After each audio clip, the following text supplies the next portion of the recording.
Buck Rogers in the 25th century.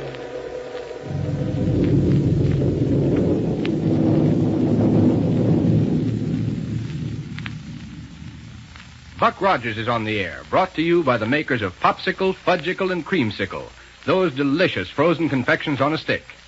And now a message from the famous fellow who won the contest for the typical American boy, Popsicle Pete. Say, kids, seems like everybody's saving bags from Popsicle, Creamsicle, and Fudgicle and getting the dandiest free gifts. Get a free gift list in your ice cream store. It's full of colored pictures of the presents. Everybody loves Popsicle, Creamsicle, and Fudgicle on the handy stick. Are they good? So pure, so delicious, so downright refreshing. Gee, you're making my mouth water. Now they're full of energy, too, and a great big one costs only 5 cents. The biggest nickel's worth I ever saw. And remember, everything that goes into these great big luscious confections is the freshest and the finest. The kind of ingredients Mother uses in her own kitchen. Eat Popsicle, Fudgicle, and Creamsicle as often as you like. They help make you strong, but be sure you get the genuine. Look for the name Popsicle, Creamsicle, or Fudgicle printed on every bag. Save bags for free gifts every day. Save your gift list, too. It's got a coupon on it worth 10 bags. Well, now with Kane and Ardela established in the headquarters at the ruins of ancient Philadelphia, with Black Barney under the influence of the psychic restriction ray, things promise to be pretty exciting. But let's first pick up Buck and Wilma aboard their rocket plane as it roars along on its way to Dr. Huer's laboratory in Niagara. Here we go. 500 years into the future.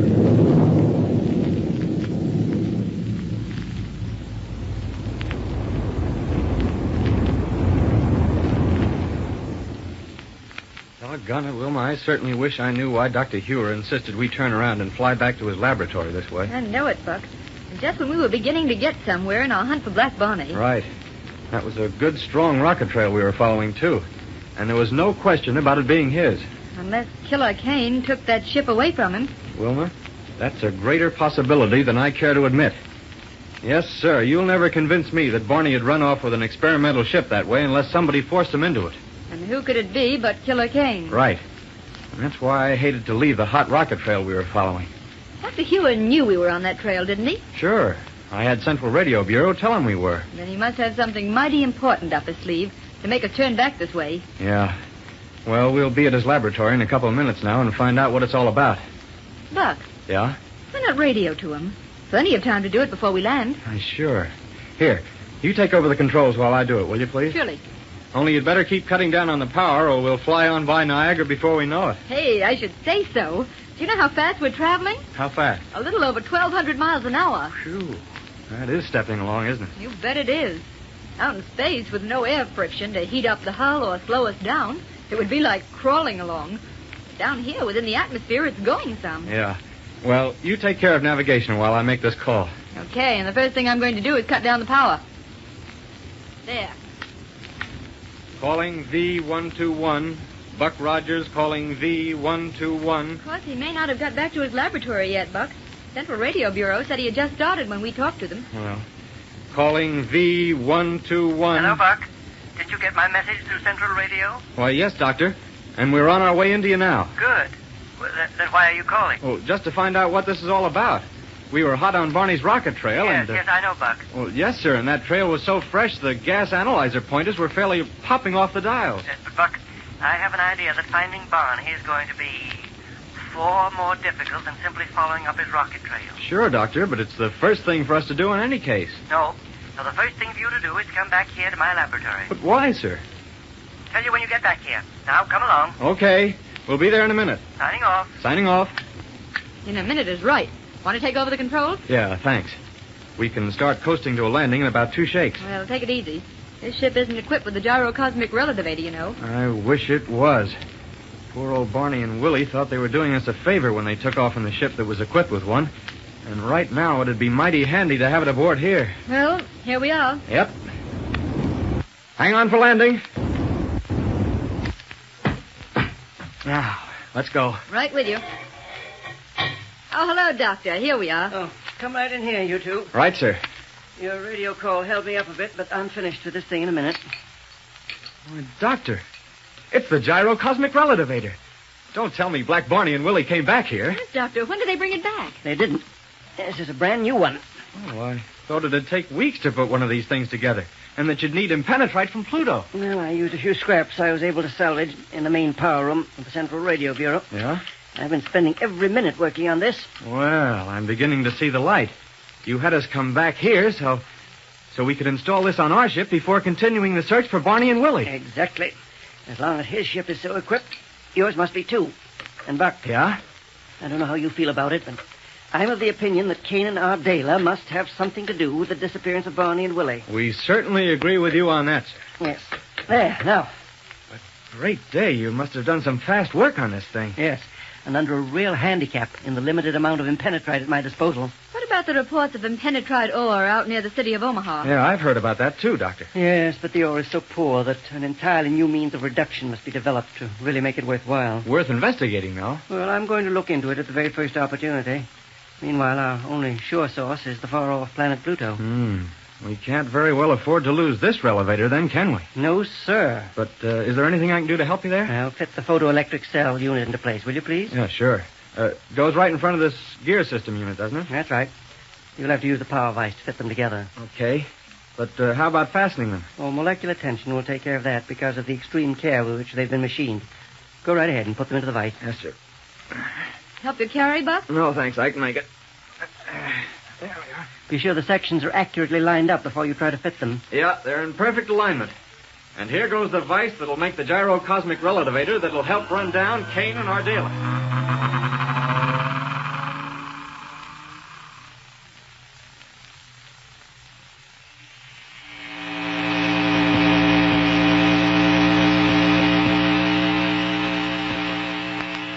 Well, Barney, how do you feel now? The psychic restriction ray isn't so bad, is it? It's marvelous, Chief. Just leave it on for a couple of hours or two more, will you? Sounds to me as though he's had plenty, Kane. Right, Ardela. You can turn it off. All right. All right. Get up now, Barney. Yeah. Thanks, Chief. I certainly appreciate your letting me get exposed to it. Yeah. Then perhaps you can be of some help to us now, eh? Oh, I'll try awful hard, Chief. That's the stuff. What we ought to do, Ardela, is get hold of Rogers and put him under the psychic restriction ray. Not a bad idea. Dumb as he is, I think he might really be of some use to us. Well, from now on, we've got to take it easy and carefully plan everything we're going to do. Now, Barney. Huh? Yeah, Chief. Go out to where we've buried the rocket ship that has the Gyro cosmic relativator on it. Okay. Take along a non-recoil energy projector so you can push the dirt and rocks away from the door of it and get abroad. And then what? Then take out the radio and bring it in here. But be sure you leave the path to the door of that rocket ship clear. How come? I want that ship to be ready for immediate takeoff, just as soon as it gets dark. Okay, Chief, I'll do it right away. How about bringing the ship up out of its hole onto the level ground? Not much. That would leave it in plain sight of anybody who might be flying around looking for us. Oh, yes. Having that natural waterfall out there to cover up the entrance to this headquarters is a real help. Yes. And right here in this old laboratory of Professor Smith's, we have all the scientific apparatus we could possibly want, Ardela. Our setup is perfect. Well, what are we going to do with it? Before anything else, Ardela, we must send Barney out after supplies and equipment. Whoa there, Kane. Wouldn't it be much safer for you to go? Not by a long shot. The minute anyone in this country saw me on the loose, every radio in America would start buzzing. But Barney's all right. People are used to seeing him around, and no matter what he might be doing, nobody would try to interfere with him. Yeah, I guess you're right. Of course I am. The only thing he'll have to do is stay clear of Niagara, where they know he's missing. Yeah, so far as that's concerned, though, they probably know he's disappeared in every city of the country. Adele, you seem to forget that our friend Barney is Prime Minister of Mars in his spare time. They wouldn't dare broadcast news of his disappearance in this day and age. Okay. What are you going to have him do? Go into a bunch of small towns and pick up all the weapons he can find. And bring us a good, fast space cruiser. What would he do with the ship we have now? Bring it along, too. It's equipped with magnetic grapples, isn't it? Yeah. Then all he needs to do is pick out a likely-looking battle cruiser, clamp onto it with the grapples, and bring it back here. How about the chances of his rocket trail being picked up? No chance. That ship carries a rocket dampener, which I hooked in. It'll leave such a faint trail that the wind will blow it away within a few minutes. Isn't as though he were flying out in space, you know, where there's no wind and a rocket trail stays put. Okay, but don't you think this business of taking a lot of weapons from small towns is dangerous? Suppose somebody sees him taking them and gets suspicious. Then all he needs to do is doff his flying helmet, look official, and pass some remark about being hot on the trail of Killer Kane and Adele. And what about the chances of Barney's trying to double-cross us? Don't worry. The psychic restriction ray has taken care of that. Well, here he is now. And look at him. What happened to you, Barney? I'm all right, Miss Adele. Only I got kind of wet coming through the falls. Oh, why didn't you use a force ray to push the water aside? On account of I had to use both hands to carry this radio. Here you are. Did you get that wet, too? Yeah, Chief. I guess maybe it did a little. Then we'll have to wait for it to dry out. Maybe it'll work anyway. I'll plug it in and see. All right. Now, Barney. Yeah? Just as soon as it gets dark, I want you to go out and get us a lot of equipment from the small towns that lie to the west of us. Sure, Chief. Only wouldn't it be a good idea if I was to take along some atomic bombs with me? Atomic bombs? Sure. To blow up the municipal storehouse where I'm going to get the stuff. No, Barney. This is one time you'll have to go about it very quietly and unobtrusively. Yeah, very Huh? Now listen carefully, and I'll tell you what you're to get. For transportation, of course, you can use the rocket plane. That's equipped with these gyros.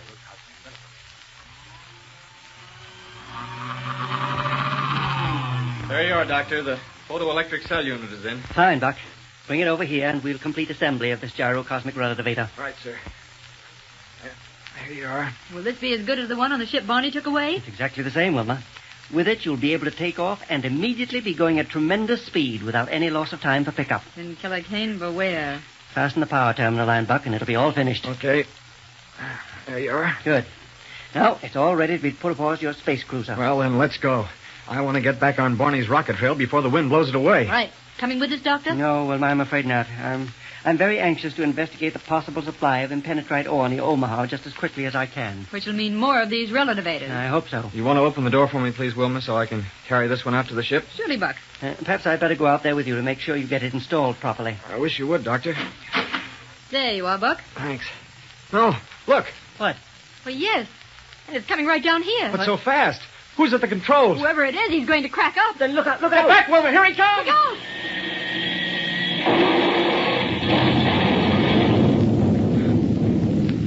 Well, I wonder who and what under the sun that was. I certainly hope none of our friends got hurt. Fellas and girls, if you'd like a real treat, a wonderful treat, get yourself a creamsicle on a handy stick. Does that hit the spot? A great big chunk of delicious ice cream covered with chocolate fudge or pure fruit flavors. What a nickel's worth. Nourishing, cooling, and made fresh every day in only the best, sunny, inviting ice cream plants. Remember, whether you buy creamsicle, popsicle, or fudgicle, be sure they're genuine. Look for the U.S. registered trademark name printed right on the bag. Kids, save those bags. Get swell free gifts. Skates, table tennis, a sleeping doll, a wristwatch. Gee, everything you always wanted. But start right away. Because the more bags you save, the better presents you get.